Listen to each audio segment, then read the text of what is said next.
Hey, what's up, everybody? Hope everyone had a good New Year. I know it's Sunday, but I had some issues loading this and had to redo it, and it was getting really annoying. So I'm doing this today. This is for Joe the Horrorman's Slashback Saturday, the sequel. It's a whole new year, and this week's theme was a return, whether it be a return home, return of a killer, return in the title, anything dealing with a return. I chose the movie The Butchering. Please state your emergency. You ever heard of Tommy Miller? The Braxton Butcher?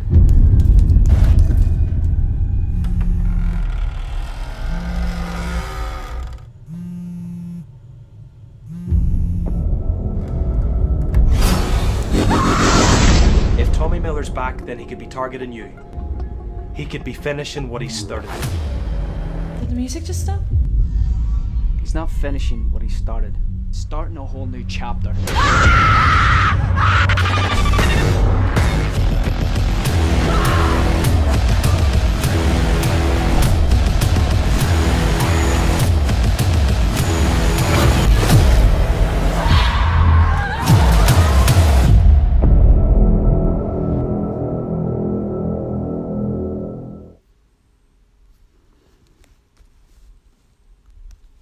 Alright, that is a trailer to The Butchering. And here it is on Internet Movie Database. Every town has a devil. For the small community of Braxton, the devil is Tommy Miller, a bullied and tormented teen who finally snapped, killing his friends and family at the annual Braxton Town Hall party. Miller escaped into the woods, never to be seen or heard from again, until now. 10 years later, a group of fresh-faced teens find themselves targeted by a masked man in the hooded cloak. It's up to Detective Ryan Fenton and his fish-out-of-water partner to protect the town from Miller's clutches. There's just one issue. Ryan himself is a survivor of the original massacre. Is Miller opening up a new chapter, or has he returned to attend some unfinished business?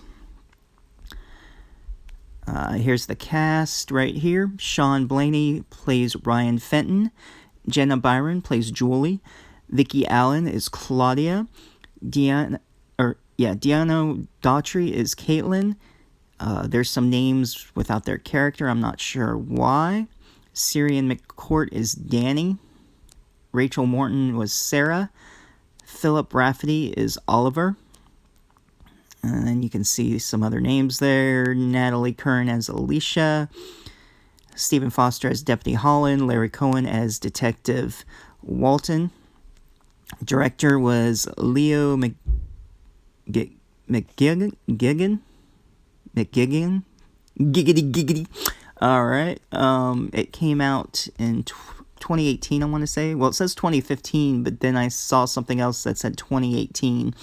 So, I guess within the last few years it came out. I'm not really sure. I liked it. There were a couple of things that was kind of silly. It sort of reminded me a little bit of Scream, the girl reporter, of the Gale Weathers type of journalist. A little bit of Trick, if you've seen that. Trick, Scream, and I can't think of another movie, but it's got a little twist and mixture of that to it. The acting was decent for what it was. Sometimes Wild Eye is a little silly. I like the storyline for it. A lot of good kills. They were mostly, just stabbings or with an axe. There wasn't too much other ways that they were killed. It was pretty much full on just slashing and killing them. The way it started out, of course, he killed his parents in Braxton, and he had left, and he ended up going to the party, killing everyone there with an axe, stabbing them, and he had grabbed an axe, and there were a couple survivors, and the one survivor, of course, becomes the cop later on. 10 years later, they were chasing him, he had vanished, and then it goes to 10 years later where Cora, who was the other survivor, is on the radio, and the anniversary is coming up. And of course she's getting some prank phone calls, and on her way home, her sister, who's like 16 or 17, is living with her, and she hates the fact that she's being talked about, her crazy sister, stuff that was going on. Had called her on the phone, and when she got home, she sees her sister in bed and lays down next to her and starts talking, saying how she knows she's not asleep, and she's sorry she wanted her to move out, and the argument on the phone. And she turns her over, and her throat slit. And Tommy Miller comes up from under the bed and kills her. So there's the murder 10 years later. The pretty decent blood, a lot of blood. But the only con that I was saying that I had, a couple of the scenes, the 10 years later, even though they were supposed to be dead, I swear it looked like they were breathing at a couple of points. So I was like, okay, their throats are slit and they're dead but breathing. But other than that, I enjoyed it.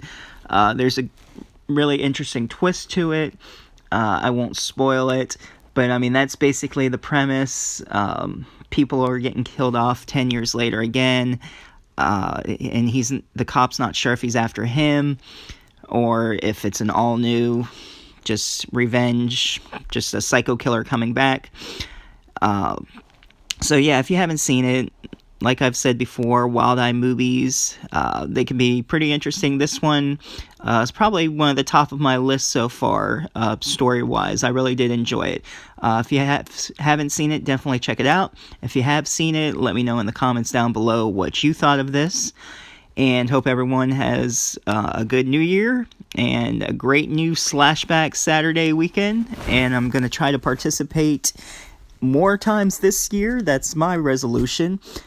And if you haven't checked out Joe the Horror Man, but if you're subscribed to me, I'm sure you're subscribed to him. But if not, check him out. And thanks for watching. See you next time.